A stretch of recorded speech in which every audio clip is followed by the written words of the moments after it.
Hello students, so today we are going to solve NEET 2022 class 12 physics portion. So we can see that this time physics was quite easy rather than other subjects.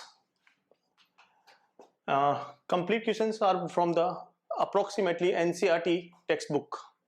Like this question is first, its a code is T6 and question number 2.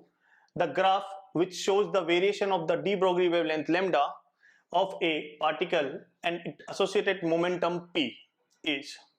We know that de Broglie wavelength lambda is equal to h upon p, where h is equal to Planck constant. H is equal to Planck constant, that is constant, Planck constant. So lambda inversely proportional to momentum. So simply we can see that as p increases, lambda will decrease. So p increases, lambda will decrease. These two graphs shows p increases, lambda decrease, but there is no linear decrement, so that's why the answer is 3, rectangular hyperbola, and we know that this is rectangular hyperbola. Rectangular hyperbola. So answer is 3. Now next question, it's a statements. First statement is Biot-Savart's law give us the expression for the magnetic field strength of an infinitely current element IDL of a current carrying conductor only.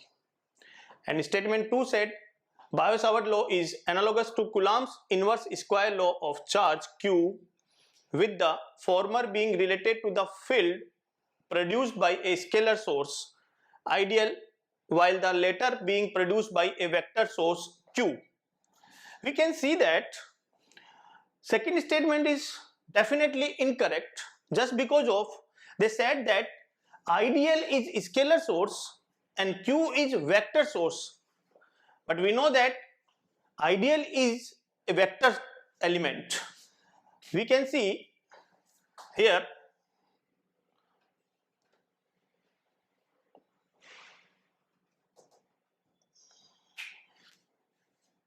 okay, so we can see that what is the Biot-Savart law? Biot-Savart law, dB is equal to mu naught IDL vector cross r cap divided by 4 pi r square. So we can see that ideal is vector quantity. Ideal is a vector quantity. And what about the Coulomb's law? That's E is equal to kq by r square. And Q is scalar quantity. So by Biot-Savart law, we can find out the magnetic field by current element IDL. So here statement 1, Biot-Savart law gives the expression for the magnetic field strength of a current element IDL of a current carrying conductor only is correct option. This is correct. But in second statement they said that ideal is scalar, which is wrong, and Q is a vector, which is also wrong. So option is 2. Statement 1 is correct and statement 2 is incorrect. The next question is, it's a just property based question. We know very well about this one. The angle between the electric lines of forces and the equipotential surfaces.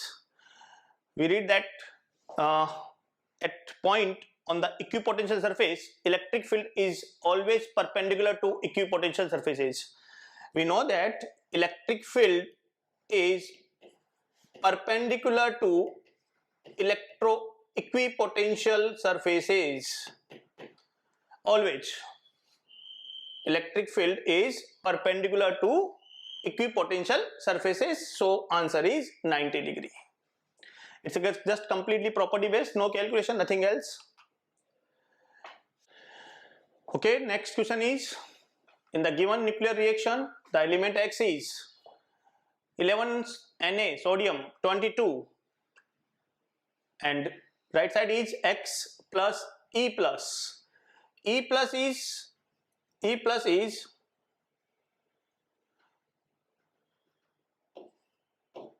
plus means E plus, it's a beta plus decay, that is plus 1 E0. So 11 Na 22 and here plus 1 E0. So 11 here plus 1, it will be 10, and if it will be 10, that will become neon, and this is 22. So atomic number is 10. So now this is nucleus of neon. So 10 Ne 22. So answer is second, 10 Ne 22. 10 plus 1 11 and 22 plus 0. So answer will be second. Next one is, let T1 and T2 be the energy of an electron in the first and second excited state of hydrogen atom respectively. According to the Bohr's model of an atom, the ratio of T1 to T2 is. देखिए यहाँ पे थोड़ा सा क्या था कि बच्चों के मिस्टेक होने के चांसेस इसलिए थे, यहाँ दिया है first and second excited state. You can see that this is first and second excited state, T1 और T2. ग्राउंड स्टेट की बात नहीं कर रहे हैं. तो यहां पे हमें we know that in Bohr's model energy is equal to minus 13.6 divided by n square electron volt. For T1 के लिए कितना दिया है? T1 is the energy of first excited state. Hydrogen के लिए first excited state N1 equals to how much? 2, not 1. Excited state. And for T2 किसकी बात कर रहे हैं? Second excited state यानी कि 3. So T1 divided by T2 is equal to, we can see that is N2 divided by N1 square inverse. So here N2 is 3 divided by 2 square. So this will be 9 by 4. It means ratio is 9:4. So answer will be third, 9:4. Most students did 4:1 just because of they just ignoring, and they just not aware about the first and second excited states. The answer will be here 9:4. Next one is, when light propagates through a material medium of an relative permittivity epsilon naught r and relative permittivity mu r, the velocity of light v is given by, we know very well about this one. What? Speed of light. Speed of light is equal to what? 1 upon square root of respective permeability उस medium की absolute and permeability and permittivity, उनके multiply का जो root करेंगे, square root करेंगे, उसका reciprocal जो होगा वो हमारा स्पीड ऑफ लाइट होता है. बट हमें यहाँ पे रिलेटिव दिया है. सो v is equal to 1 upon root of how much this one here, mu r mu naught. Mu is equal to relative permittivity into mu naught. And what is this one? This is, because we know that ER equals to this one, same mu r. So now V is equal to 1 upon root of mu r ER multiply 1 upon root of mu naught epsilon naught. Now you can see that this becomes speed of light in vacuum, because यहाँ पे ये vacuum का है. So V is equal to C upon root of mu r epsilon naught r. So answer will be this one. Third option is the correct option. Third option is the correct option. Very simple. Next, two resistors of resistance is 100 ohm and 200 ohm are connected in parallel in electrical circuit. The ratio of the thermal energy developed in 100 ohm to that of 200 ohm. Resistances are in parallel. So R1 and R2. R1 is given 100 ohm. R2 is given 200 ohm. They are in parallel. So the thermal energy, heat energy, we will use H equals to V square by RT, because in both resistances potential is same. So V is equal to same. यहां parallel में हम ये use नहीं करेंगे क्योंकि दोनों में current same नहीं है, करंट अलग अलग है. H equal to I square R T हम कंपैरिजन करने में तब यूज करते हैं जब रेजिस्टेंस सीरीज में होता है, बट यहाँ पे ये पैरेलल में, so we will use this one. V same for both, time constant, time से दोनों के लिए सेम होगा, तो H proportional to 1 upon R. So H 100 ohm resistance में एनर्जी और 200 ohm में energy, that will be 200 divided by 100, so 2:1. So answer is 2:1.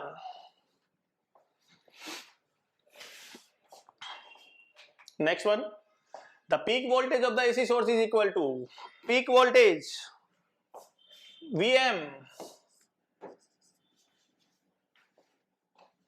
peak voltage, this is peak voltage. Generally we know that VRMS कैसे देते हैं हम, Vm divide by √2. So Vm is equal to √2 of VRMS. That's all. यही तो था आपका second option. देखिए, √2 times the RMS value of the AC source. Simple. This is the correct answer. √2 times the RMS value of AC source VRMS. Next, in a young double slit experiment, a student observed 8 fringes in a certain segment of screen.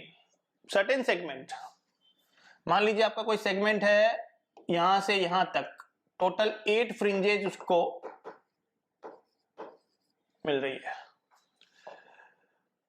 Of a monochromatic light of 600 nanometer wavelength is used. If the wavelength of light is changed to 400 nanometer, then the number of fringes he would observe in the same region of the screen. See, we know that when lambda changes, fringe width also changes. Fringe width beta equals to lambda d by d, यानी कि beta proportional to lambda. यहां 600 nanometre है, ठीक है, तो beta यहां का ज्यादा होगा और यहां का कम होगा. तो ऑब्वियसली बात है, अगर एक फ्रिंज की विड्थ ज्यादा है यहाँ पे और एक पर्टिकुलर सेगमेंट में 8 फ्रिंजेज ही हो रही हैं, तो 400 में तो क्या होंगी, 8 से ज्यादा ही. 400 नैनोमीटर वेवलेंथ के लिए डेफिनेटली बात है कि एक फ्रिंज की विड्थ कम हो जाएगी, तो डेफिनेटली इस सेगमेंट में 8 से ज्यादा फ्रिंजेज होंगी. तो 6 और 8 तो वैसे भी कैंसिल आउट हो गए, इट्स 9 and 12, बट सिंपल सा कंसेप्ट है. यहाँ पे आपका D और D सब सेम है, तो number of fringe proportional to lambda 1, that is equal to n2 lambda 2. Segment same है ना, तो सेगमेंट के लिए हमने सीधा ले लिया, क्योंकि d by d और d by d दोनों तरफ से कैंसिल आउट हो जाएंगे, क्योंकि fringe width n1 total fringes lambda 1 d by d, n2 lambda 2 d by d, capital D और स्मॉल d दोनों के इसके लिए सेम है. सो this is the concept. n1 it's 8 fringes, lambda 1 600 nanometer, n2 400 nanometer into lambda 2. It's a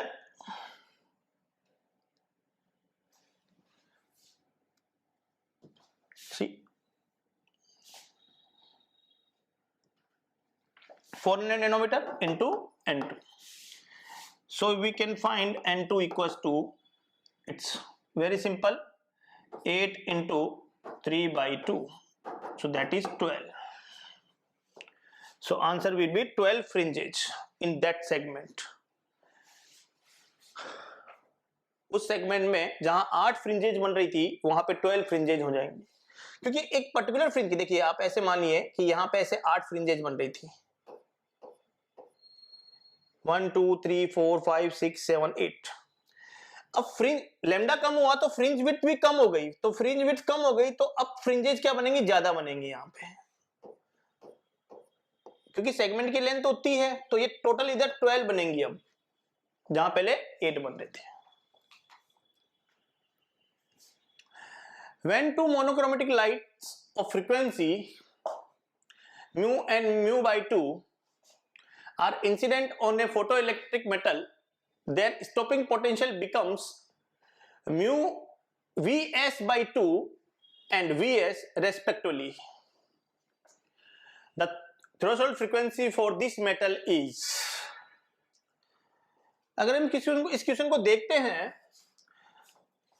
तो आप data के हिसाब से जाओगे तो ये क्वेश्चन सॉल्व कर पाओगे आप, कोई दिक्कत नहीं है, लेकिन टेक्निकली ये चीज देखिए आप ध्यान से, अगर फ्रीक्वेंसी V है तो स्टॉपिंग पोटेंशियल कम है और इंसिडेंट फ्रीक्वेंसी ज्यादा कम है तो स्टॉपिंग पोटेंशियल ज्यादा कर दिया। टेक्निकली दिस कॉन्ट्राडिक्शन है हमारी थ्योरीज के हिसाब से। खैर हम यहाँ पे सीधा हमारा फॉर्मूला बेस यूज करेंगे। We know that EV naught equals to E charge of electron, V naught stopping potential, H nu minus phi naught. So EV naught is equal to H nu minus H nu naught. यहाँ पे threshold frequency होती है आपकी new not. चलिए पहले हम देखते हैं सिचुएशन टू सिचुएशन। जब फ्रीक्वेंसी न्यू है तो स्टॉपिंग पोटेंशियल Vs by 2 है। Put the values, E Vs by 2 is equal to H nu minus H nu naught, equation number 1। और जब फ्रीक्वेंसी न्यू बाई 2 है तो स्टॉपिंग पोटेंशियल Vs है, तो Vs H nu by 2 minus H nu naught.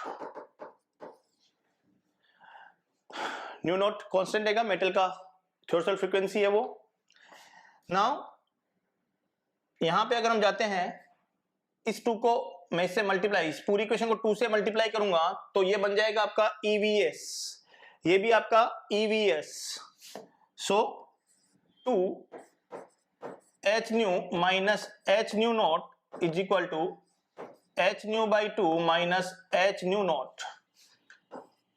2H nu minus 2H nu naught equals to H nu by 2 minus H nu naught. ये वाला part इधर आएगा, this will become 3 by 2 H nu equals to, ये उधर जाएगा तो H nu naught, ये 2H nu naught this side, H cancel out, so we will get what, nu naught equals to 3 by 2 nu. Formula basis पे अगर हम इस question को करते हैं, वैल्यूज रखते हैं सिंपली, तो we got the answer 3 by 2 mu.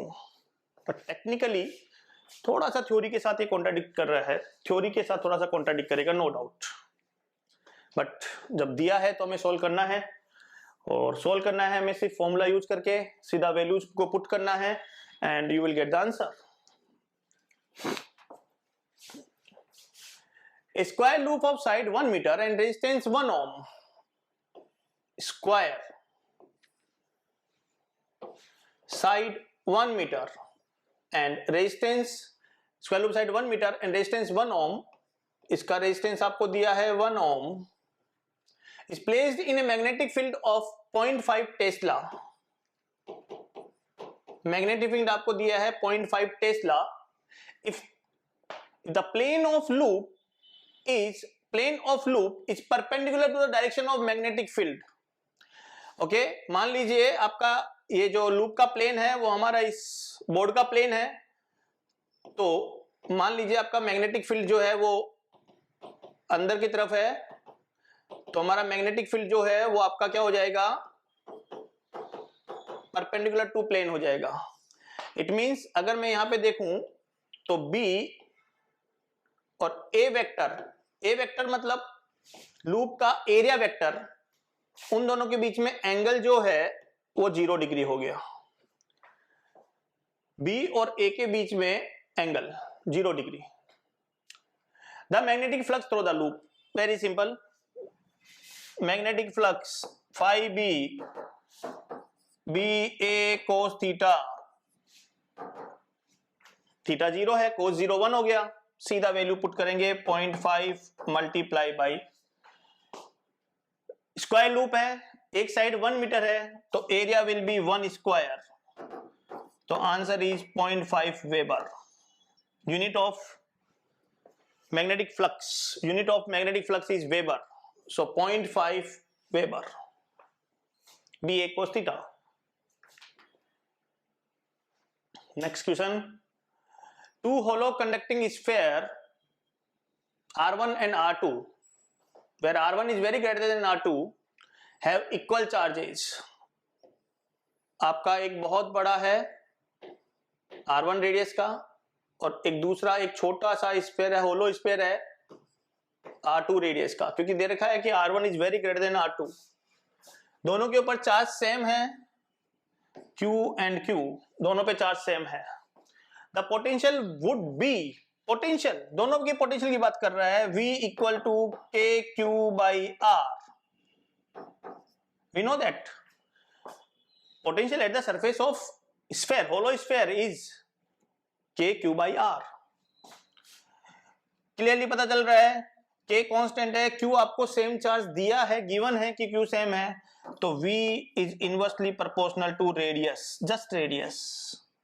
अब as R1 is very greater than R2 is given, so अगर R1 बड़ा है तो V1 will be very less than V2।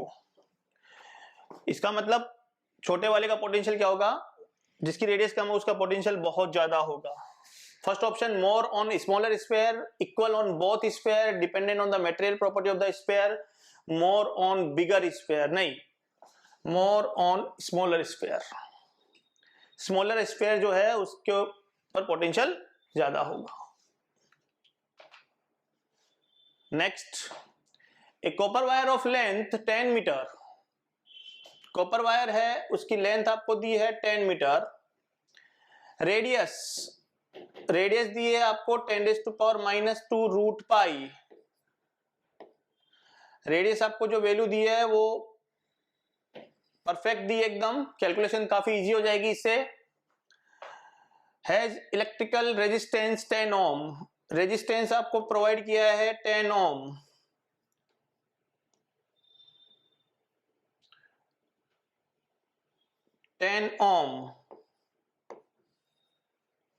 The current density in the wire for an electric field strength of 10 volt per meter. Now आपके electric field की value दी है 10 volt per metre and they want J, sigma J current density. आप J equal to I by A भी कर सकते हैं, फिर I आपका ओम्स लॉ से निकल जाएगा, या सिंपली आप J equal to sigma I, J equal to sigma E, J equal to sigma E means J equal to 1 by rho E, and we know that R is equal to rho L by A, so rho is equal to R A by L. Now put the values, 1 by rho L E divide by R A. Now you have all things.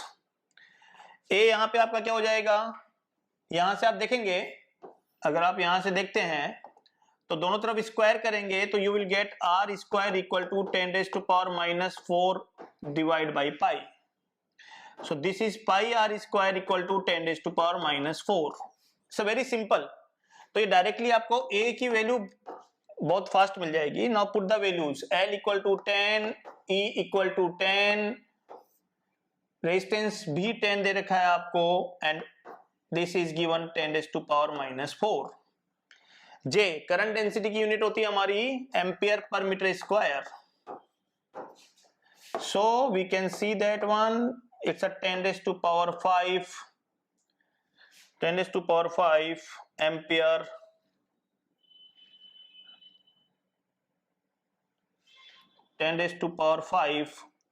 ampere per meter square. So answer is third, 10 raised to power 5 ampere per meter square. थोड़ा सा calculation था, but इसमें आपका काफी time, ये area निकालने में जो कैलकुलेशन होता है नॉर्मली, उन्होंने रेडियस की वैल्यू इस तरह से दी थी ताकि वो एरिया आपका थोड़ा फास्टली सॉल्व हो जाए. 29, a long solenoid of radius 1 mm, long solenoid radius 1 mm and has 100 turns per mm, turns per length, called number density. Number turns की नंबर डेंसिटी है जिसको हम स्मॉल एन से शो करते हैं, that is 100 turns per millimetre. तो अगर per millimetre 100 turns हैं तो 100 into 100 multiply 10 raise to power 3 turns per metre. एक एमएम में, अगर एक एमएम में 100 टर्न्स हैं, एक एमएम में अगर हमारे 100 टर्न्स हैं तो 100 टर्न्स है तो ऑब्वियसली बात है एक मीटर में कितने टर्न्स होंगे, 10 raise to power 5 turns per meter. Now the magnetic field strength at the center of the solenoid is, solenoid के सेंटर पे आपको मैग्नेटिक फील्ड की स्ट्रेंथ पूछी है. B equal to mu naught N I. Mu naught आपको पता है, N आपका गिवन है, आई आपको गिवन किया हुआ है, कोई दिक्कत नहीं है. ये रेडियस आपकी 1 mm जो ली है इन्होंने, वो सिर्फ इतना सा बताने के लिए लिया है कि आप ये सोच सको कि यहाँ पे ये आइडियल सोलेनोइड है जिसका क्रॉस सेक्शन एरिया बहुत छोटा है और लेंथ अच्छी खासी लेंथ आपकी है. तो ताकि आप इसका जो आइडियल सोलेनोइड के लिए जो फॉर्मूला होता है स्ट्रेंथ का, मैग्नेटिक फील्ड स्ट्रेंथ का, वो आप यूटिलाइज कर सको. तो B equals to, it's a 4 pi into 10 raise to power -7 and 10 raise to power 5 I 1 ampere. So B equals to, directly we can solve this one, 4 pi into 10 raised to power -2. आप देखेंगे options में पाई की form में ना देके values दी हैं decimal में. So we know that 4 into 3.14 into 10 raised to power -2. तो जब आप इसको मल्टीप्लाई करेंगे तो this is 12.56 multiply 10 raised to power -2 Tesla. First option is the answer. हमने यहां पे पहले ही ऐसा यूनिट में कर दिया था, मीटर में कर दिया था एन को, जो कि एमएम में दिया होता, तो मीटर में करने से होगा कि हमारे को डायरेक्टली हम ऐसा यूनिट ही लगा दिया हमने बी के, टेस्ला.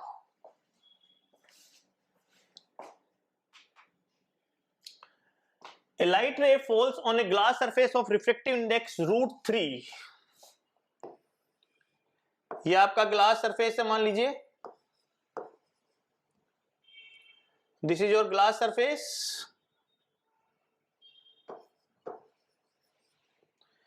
ये आपकी ग्लास, और अगर दूसरा कुछ नहीं दिया है तो ऑब्वियसली हम उसको एयर ही लेंगे. लाइट रे falls on a glass surface of refractive index √3. इसका रिफ्रैक्टिव इंडेक्स दिया है आपको ग्लास का √3. तो यहां पे आपको बोला है कि एक लाइट आ रही है, ये पॉइंट ऑफ इंसिडेंस हो गया, ये एंगल आपको दिया है 60 डिग्री.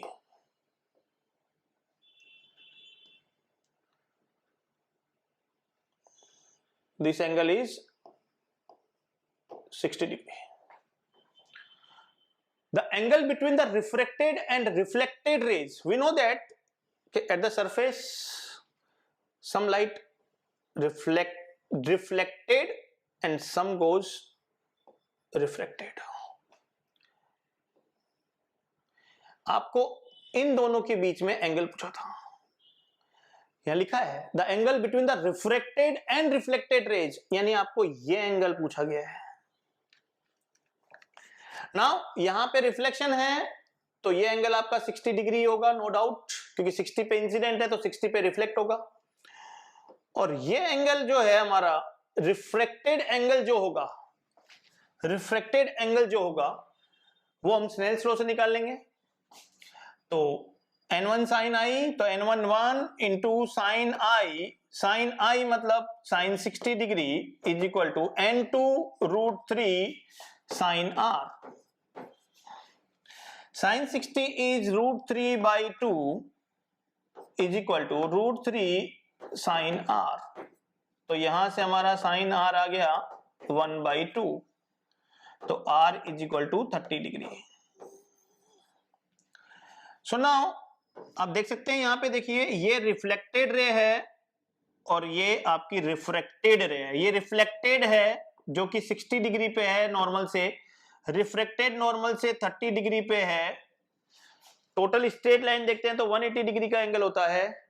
60 + 30 90 यहां पे हो चुका है, तो इसका मतलब ये एंगल तुम्हारा 90 डिग्री है। यानी दोनों रेज के बीच में रिफ्लेक्टेड और रिफ्रैक्टेड के बीच में एंगल 90 डिग्री होगा। So answer second one is the correct answer, 90 degree is the answer.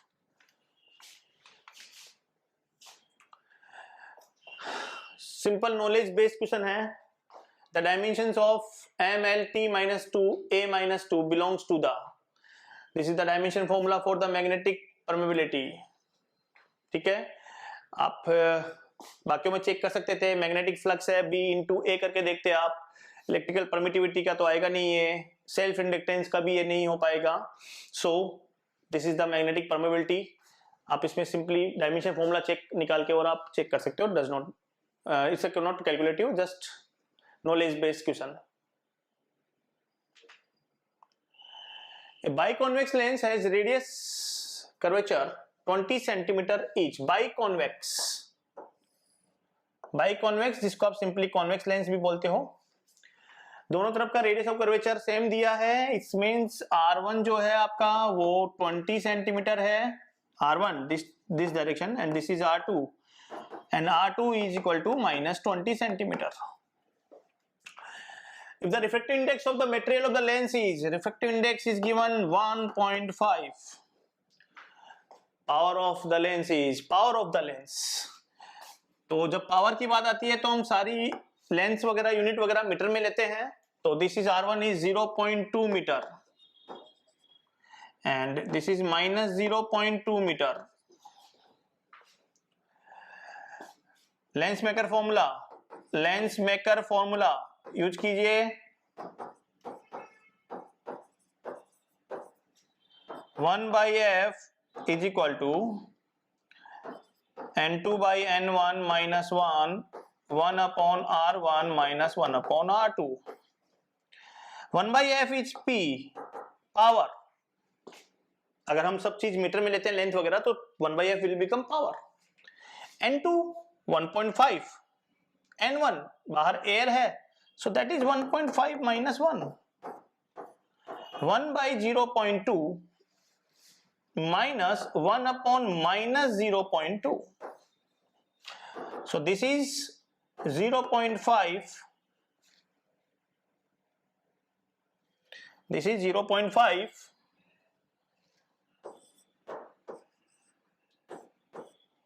and this will become minus plus, so this is 2/0.2. Okay, on solving we will get answer is +5, positive 5 है, so power is +5 dioptre, क्योंकि हमारा power का जो unit होता है वो dioptre होता है। So answer is +5। ओके, सो बहुत सिंपल था फॉर्मूला, लेंस मेकर फॉर्मूला के ऊपर बेस्ड था question. this question is just if you know the values of wavelengths and frequencies of all electromagnetic waves, then you can obtain very quickly, no problem. आपको values पता है, knowledge based है, कोई calculation नहीं थी इसमें, ठीक है। और यहाँ पे हम जानते हैं अगर आप इसको करते तो एक्सरेज एंगस्ट्रॉन की फॉर्मेट में होता है, तो यहाँ पे हमारे जो एक्सरेज हैं वो आपके इनके साथ चला जाएगा 10⁻⁻10 metre. AM radio waves, not radio waves, AM radio waves, ठीक है, amplitude modulated waves, very big wavelengths. Microwaves, we know that one, 10⁻⁻2, and infrared 10⁻⁻4। Simple knowledge based question था, नॉलेज बेस्ड थी, आपको पता होना चाहिए था वैल्यूज डायरेक्टली, तो आप कर सकते हो। यहाँ पे हम देखेंगे ए का सेकंड ऑप्शन, ए का थर्ड, ए का थर्ड, ए का सेकंड, ए का फोर्थ, तो सिंपली ए का सेकंड इसमें आ रहा है। आप दोबारा चेक करेंगे तो आपका यहाँ पे आपका third option is the correct option, ठीक है। सिंपली वैल्यूज आपको मेमोराइज है, मेमोरी किया, लर्न किया हुआ है आपका, तो आप डायरेक्टली इसको आंसर कर सकते हैं, no problem. A nucleus of mass number weight 189 is split into two nuclei having mass numbers 125 and 64. The ratio of radius of two daughter nuclei respectively. Ratio of radius. Simple. We know that radius is equal to R naught mass number raised to power 1/3. Formula based formula है directly radius का, mass number अगर given है तो। सो यहां पे जो ratio हो जाएगा इनका सीधा सीधा, that is 125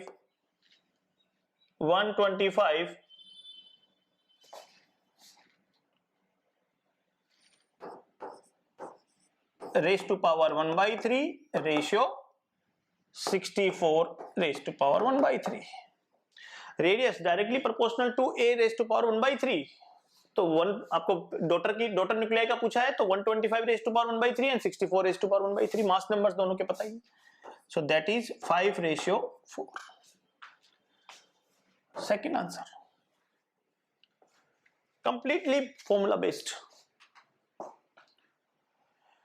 Two transparent media A and B are separated by a plane boundary. The speed of light in those media is, now you can see that this is A media and this is B media. A में आपकी light की speed है 1.5 और B में है 2। A में speed है light की 1.5 इंटू 10⁸ मीटर पर सेकेंड। B में है 2 into 10⁸8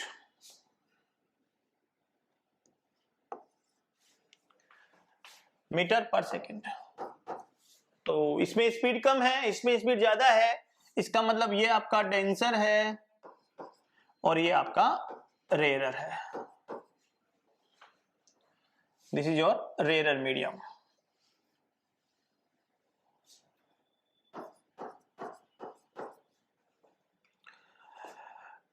The critical angle for a ray of light for these two media, critical angle जहां पे टोटल इंटरनल रिफ्लेक्शन अच्छी होता है वहां पे की बात कर रहे हैं।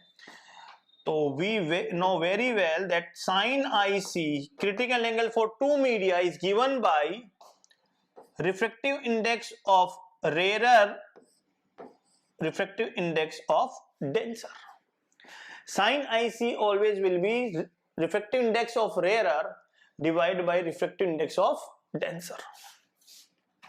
एंड रिफ्रैक्टिव इंडेक्स का जो रेशियो होता है वो स्पीड का इनवर्स प्रोपोर्शनल होता है। सो यहां पे आएगा speed in denser divide by speed in rarer. तो sine IC is equal to, denser में स्पीड आपकी है 1.5 इंटू 10⁸8 डिवाइड बाई रेयरर में स्पीड आपकी 2 इंटू 10⁸8। तो sine IC it's a 3/4 that is equal to 0.75। 0.75। तो यहां से हमें क्रिटिकल एंगल आईसी मिल जाएगा साइन इनवर्स 0.75। टेन इनवर्स नहीं, साइन इनवर्स। तो फर्स्ट ऑप्शन 0.750, उन्होंने 0.750 लिखा है, दैट्स तो critical angle will be sign IC. क्योंकि क्रिटिकल एंगल साइन आईसी क्या होता है, हमेशा रेयर। देखिए अगर आपका थोड़ा कंफ्यूजन भी होता है कभी, तो सिंपल सी बात है, रेयर का रिफ्लेक्टिव कम होगा और डेंसर का ज्यादा होगा, और ये क्वांटिटी हमेशा 1 से छोटी, साइन हमेशा 1 या 1 से छोटा होता है, इसलिए रेयर वाला ऊपर आएगा। Next one is a big circular coil of 1000 turns. Circular coil है जिसमें टर्न्स 1000 है। एवरेज रेडियस, उसकी एवरेज रेडियस दे रखी है 10 metre, is rotating about its horizontal diameter। horizontal diameter है, horizontal diameter के about ऐसे rotate कर रही है वो, it's like this one at 2 radian per second। omega is given 2 radian per second। if the vertical component of earth magnetic field, vertical component of earth magnetic field given आपको t into 2 into 10 raised to power -5 Tesla, and electrical resistance of the coil is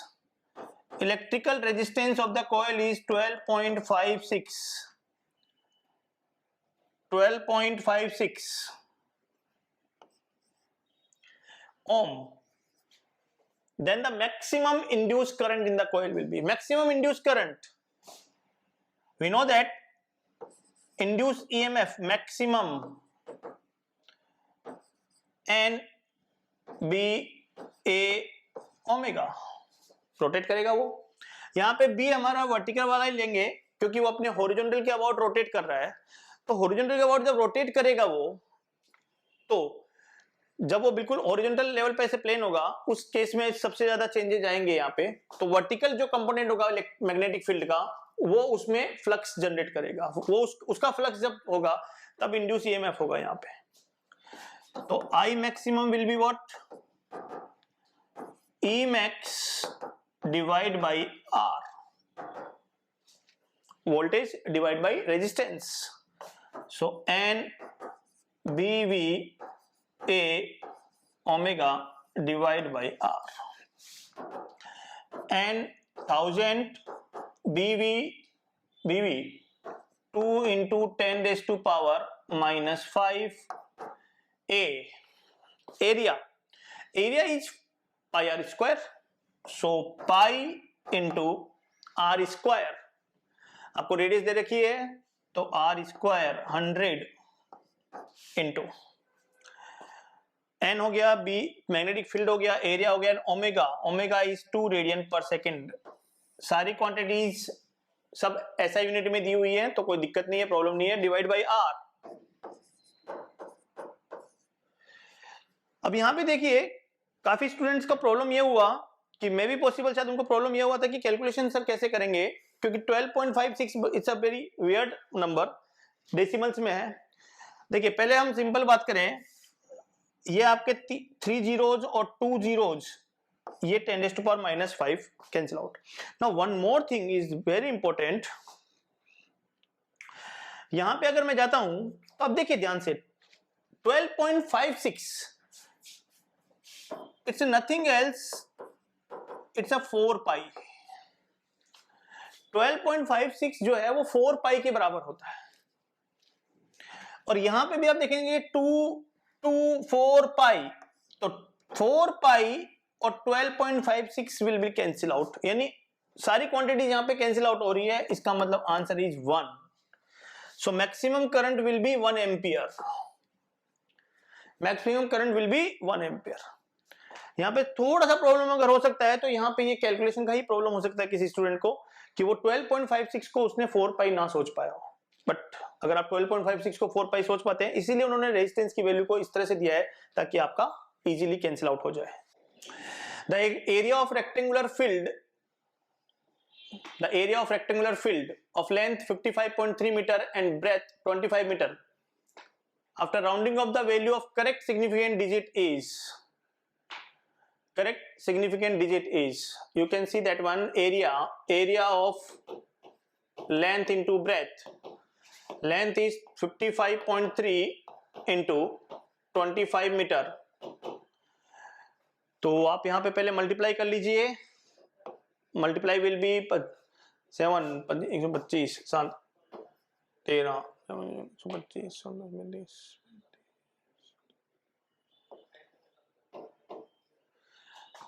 and this one is the answer 1382.5 metre square. But यहाँ पे लिखा है कि after rounding off the value of multiplication का product का rule होता है कि लीस्ट सिग्निफिकेंट, इसका 3 है, इसके 2 हैं, तो हमारे आंसर के में भी 2 ही होने चाहिए।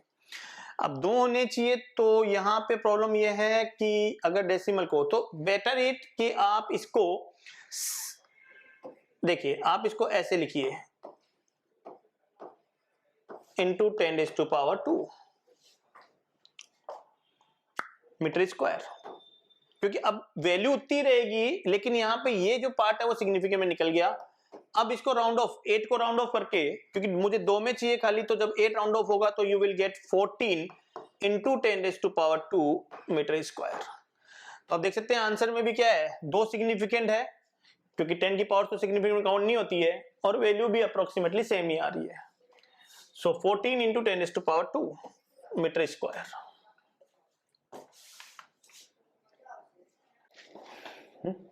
Okay, so now next question is 44.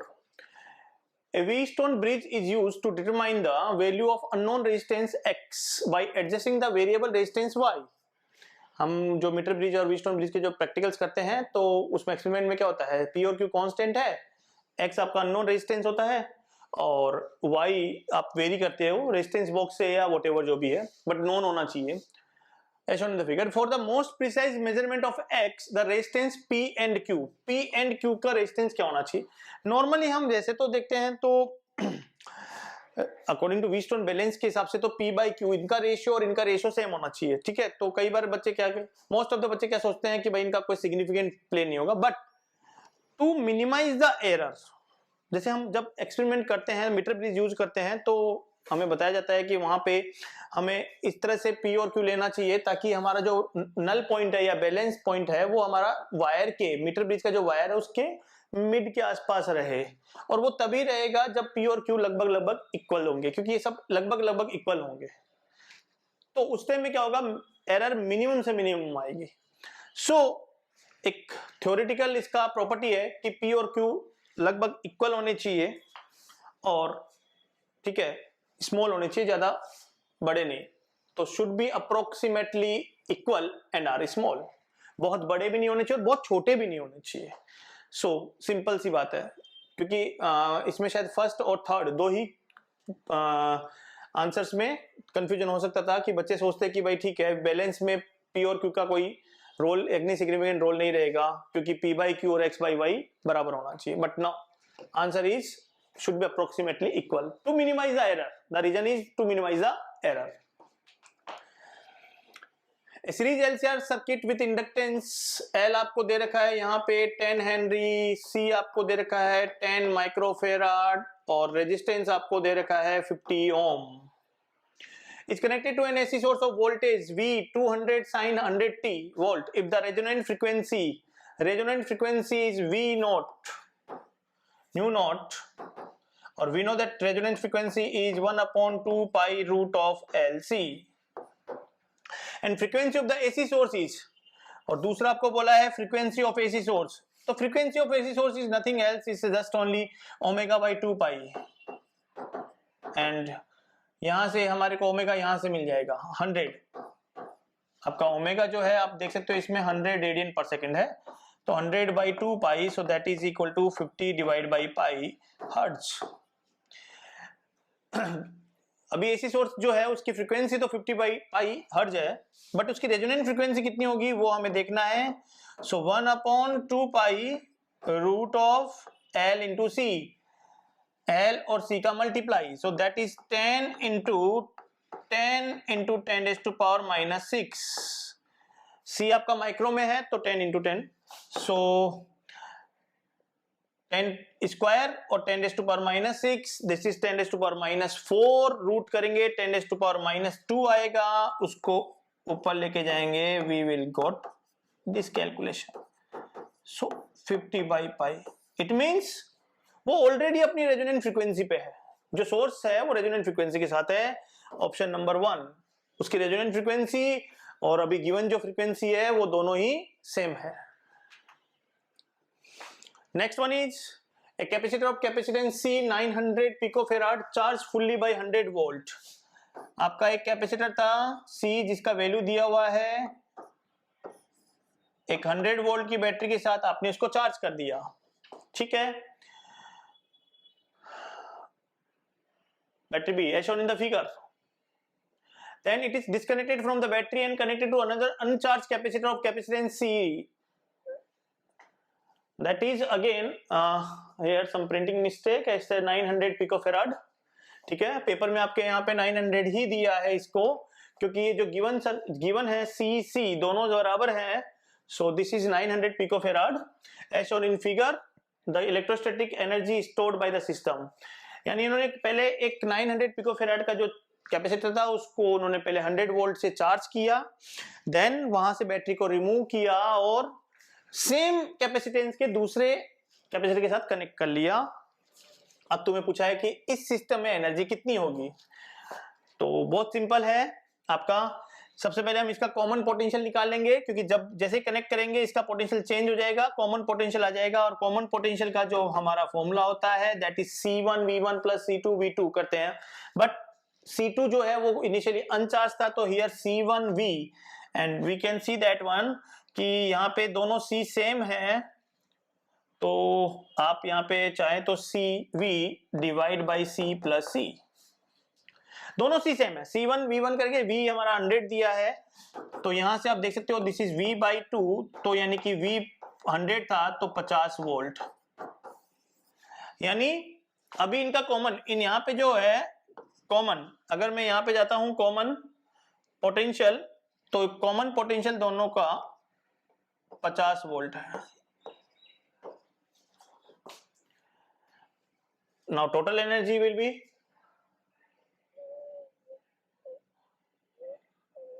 Total energy इस कैपेसिटर में कितना होगा, half CV square new V, it's a V dash new V। दूसरे का भी कितना होगा, half CV dash square, so it's CV dash square. C is 900 picofarad and new V dash is 50, so 2500, 225 multiply by 10 raised to power minus 8, okay, and this is 2.25 into 10 raised to power minus 6 joule. The answer is 2.25 into 10 raised to power minus 6 joule.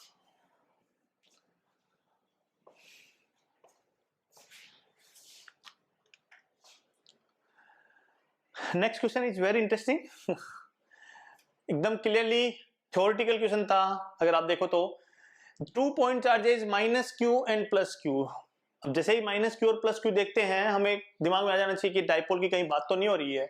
Are placed at a distance of L, दोनों के बीच की distance L दी है, shown in the figure. The magnitude of electric field intensity at a distance R where R is very greater than L। इस system से, ये हमारा जो सिस्टम है उसकी लेंथ L दी है minus Q and plus Q से, और तुम्हें बोला है कि किसी भी R डिस्टेंस पे, ये यहां से इससे R डिस्टेंस पे है और R L से बहुत बड़ा है। इसका मतलब सीधी सी बात है, आप इसको शॉर्ट डाइपोल की तरह ट्रीट कर सकते हो। Given system is just a short dipole, और शॉर्ट डाइपोल की वजह से इलेक्ट्रिक फील्ड का formula we know that one Kp by R cube root of 3 cos square theta plus 1।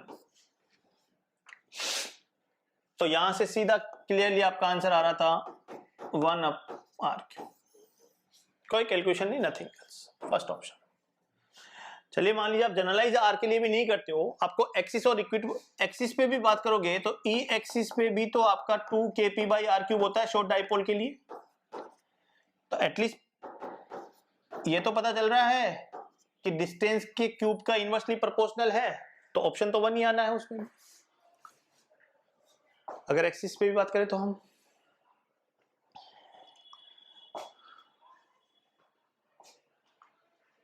Next 12th के पोर्शन से हमारा है 49 question. From ampere circular law for a long straight wire of circular cross section carrying a steady current the variation of magnetic field in the inside and the outside region of the wire.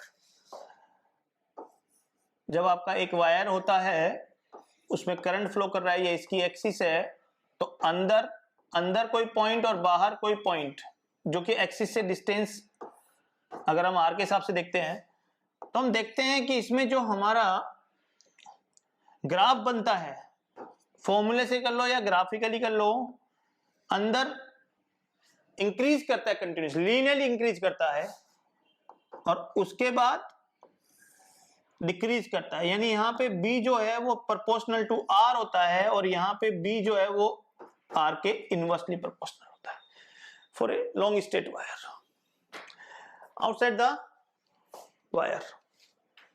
So यहाँ पे अगर हम first option देखते हैं, a linearly increasing function of distance up to the boundary. Yes, linearly increasing function है, distance up to the boundary तक, and then linearly decreasing. No, linearly decreasing नहीं बोलेंगे आप यहाँ पे। डिक्रीजिंग लीनियरली तब होता है जब वो न्यूमरेटर में ही है R लेकिन माइनस के साथ है, उसको हम लीनियरली डिक्रीजिंग बोलते हैं। लेकिन यहाँ पे ये तो रेसिप्रोकल में है, उल्टा, ये हाइपरबोलिक रेक्टेंगुलर हाइपरबोला के टाइप में ग्राफ है, तो लीनियरली नहीं है। Linearly increasing function of distance R up to the boundary of the wire and then decreasing one with 1/r। Yes, second is the correct answer. R के proportional और 1/r के हिसाब से डिक्रीजिंग जा रहा है ये। ठीक है, देखिए फर्स्ट में आप देखेंगे तो इंक्रीजिंग लीनियरली हो रहा है इनसाइड, करेक्ट है, लेकिन आउटसाइड उन्होंने लिखा है कि लीनियरली डिक्रीजिंग हो रहा है। This is not linearly decreasing, it's ये रेक्टेंगुलर हाइपरबोलिक हो रहा है, रेसिप्रोकल है यहाँ पे। लीनियरली डिक्रीजिंग तब बोलते हैं जैसे हमारा मान लीजिए a माइनस बी आर होता है, ऐसे लीनियर आर जो है वो पावर में न्यूमरेटर में होता लेकिन वो माइनस के साथ होता, तब हम उसे कहते हैं लीनियरली डिक्रीजिंग। तो हो सकता है कई स्टूडेंट्स के इसी वजह से फर्स्ट ऑप्शन शायद उन्होंने टिक किया हो, but this is the answer. So बस, थैंक यू।